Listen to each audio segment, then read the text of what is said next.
Welcome back. We're doing 1.5 day 2 and it's called negative exponents. So to start, here are two warm-up questions. This is very similar to what you did on the last video.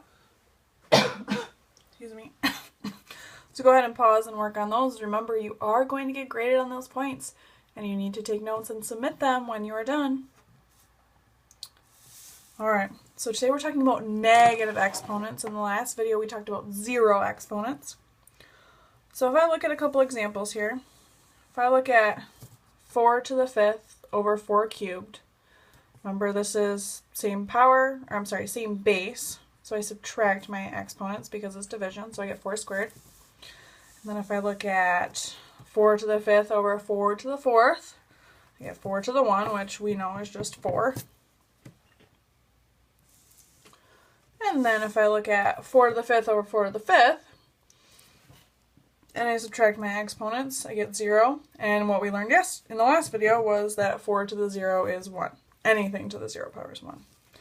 So we've dealt with positive exponents. We've dealt with zero exponents. Now we're going to talk about negative exponents. So if I look at 4 to the 5th over 4 to the 6th, again, I'm still going to subtract my exponents just like I was doing before, but 5 minus 6 gives me 4 to the negative 1. So we're going to learn what we do when this happens. And then just another quick example. If I look at 4 to the 5th over 4 to the 7th, I would still do 4 to the 5 minus 7, which is going to be 4 to the negative 2. And in the math world, we don't like negative exponents in our final answer. So we have this trick of making the exponents positive, and I'll show you how and why that works. Okay, so when we did the quotient in the previous section, we always ended with a positive exponent, but it will not always happen, just like we saw here.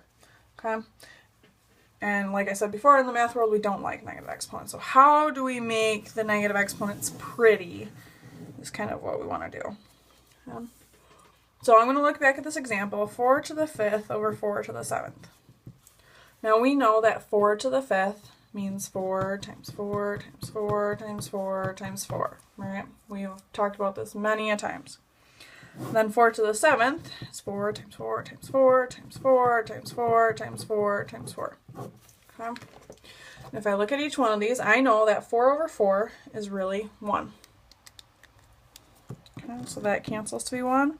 This one cancels to be 1, this one cancels to be 1, this cancels to be 1, and this cancels to be 1. So if I notice on the top, everything canceled out, so I'm just left with 1. But I'm left with 4 squared on the bottom. Okay. Which, if I said evaluate, would be 1 over 16, but I'm going to leave it in this form for right now. So if you notice, in my previous example here, I had 4 to the negative 2. Turn the light on here so you guys can actually see my stuff a little bit better. Earlier I said that 4 to the 5th over 4 to the 7 was equal to 4 to the negative 2. But I'm also saying it's equal to 1 over 4 squared. So our rule with negative exponents, I'm going to put it over 1. If the negative exponent is in the numerator, I get to move it to the denominator and change the sign of the exponent. I don't change the sign of the number, I change the sign of the exponent. Okay, so that is super important. I don't change the sign of the base, I change the sign of the exponent. So when I move it from the top to the bottom, it becomes positive, and everything else just stays. And it all comes with it, okay? Just that piece. Because the 4 had the negative exponent, that's what moves down. So let's try some more examples. So if I look at just a basic one here, if I say 13 to the negative 4, kind of zoom in for you guys here. So again, I'm going to say, well, I know that any number is really over 1. I have a negative exponent, so I'm going to move that down to the denominator because it's in the numerator right now. So I'm going to get 1 over 13 to the 4. Another similar one here would be if I said 5 to the negative 3 equals, I remember that it's over 1. Again, it's in the numerator and it's negative, so I want to bring it down to the denominator. So 1 over 5 cubed. And again, since this is not saying to evaluate it, it's just simplifying, I can leave it as an exponent form. And then one more final example here, just to solidify it. So I will have 2 to the negative 2. I'm going to put that over 1. And again, because the negative exponent's in the numerator, I'm going to bring it down to the denominator. And again, the exponent becomes positive. Oops, sorry guys, you can't see that very well. And then go on from there. Okay. Now, sometimes you're going to have the exponent being negative in the denominator. So you do the opposite. So if I have 1 over 13 to the negative 4, because the negative exponent is in the denominator, I'm going to move this whole piece up. And I'm still going to make the exponent positive because I want positive exponents when I'm all said and done. Which, since it's just a 1 here, I can write it as 13 to the 4th. I'll give you guys a couple more examples of that. So if it's 1 over 5 to the negative 3, since it's in the denominator and it is a negative exponent, I'm going to move that one up into the numerator. So I get 5 to the negative 3. I'm sorry, I make it positive. So here, let's rewrite that. 5 to the 3. Because I moved it up to the numerator, I have to make that positive. Technically it's over 1, but I can write it as 5 cubed. Okay, one more example because I made a silly mistake there. So I have 1 over 2 to the negative 2. Again, because I have this negative exponent in the denominator, I'm going to move it to the numerator. So I get 2 squared, because I make my exponent positive when I move it, over 1, which is just 2 squared.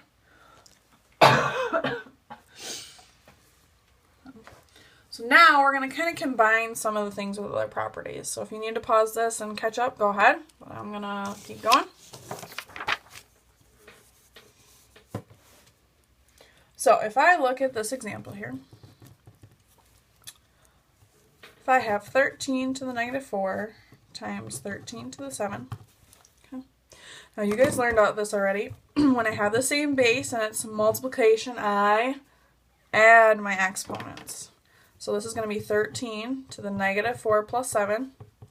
Well, negative 4 plus 7, that's the third power. So I took care of the negative without even having to follow my steps. I could still follow my steps though, so this is an OR. So I could have said, well, 13 to the negative 4 times 13 to the 7. Well, this is really over 1. I could move this down. So I now have 1 over 13 to the 4 times 13 to the 7, which this is just multiplying two fractions. So 1 times 13 to the 7 is 13 to the 7 over 13 to the 4. And now I can use, because I have the same base and it's division, I can subtract my exponents.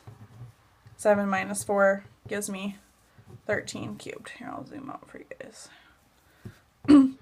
So I get the same answer either way. In this case, this one's probably faster, but sometimes you will have to do it this way just to help facilitate things, okay?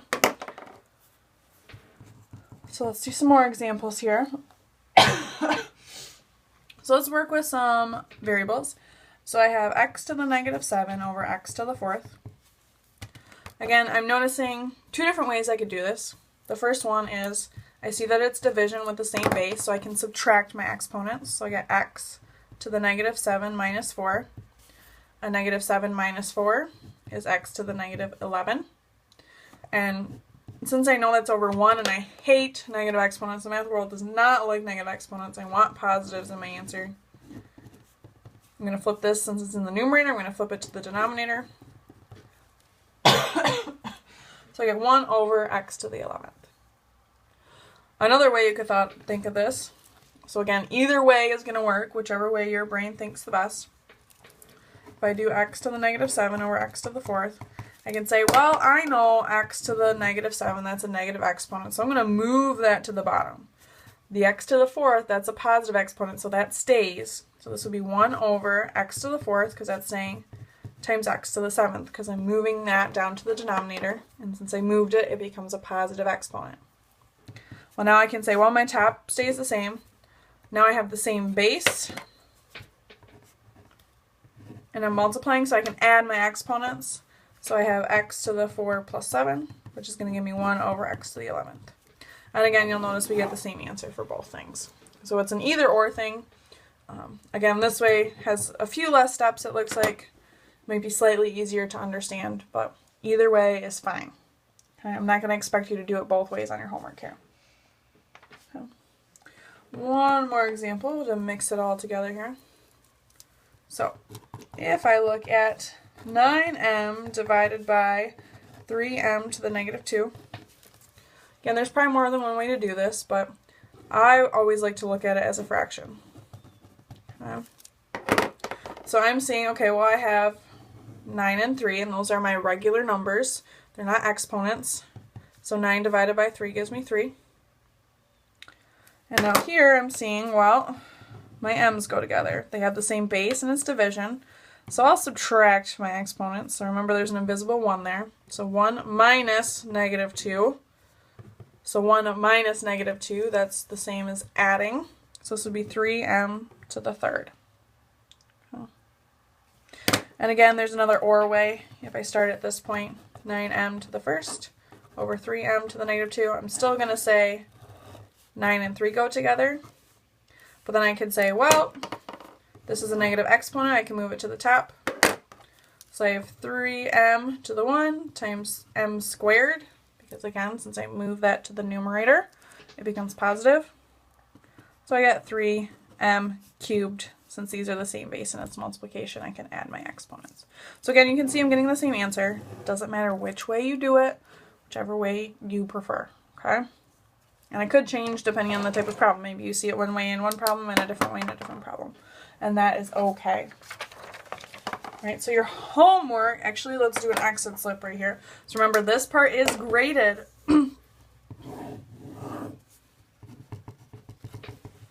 So when I look at your notes, I'm going to look specifically for this problem to make sure you tried it. And then you can go on from there. So if I give you 27n over 3n squared. Okay. Go ahead and try that one for your exit slip. Pause it if you need some time. And then your homework for this section is going to be page 46. Number 7, 9 through 19 odd. You can skip 15 because you did that one yesterday. And if you need a challenge, if you feel you're super awesome at this, do number 21 and 22. If you're struggling a little bit, don't worry about those ones so much, okay? So this should be the end of your session. Have a great day. We'll talk to you tomorrow. Bye.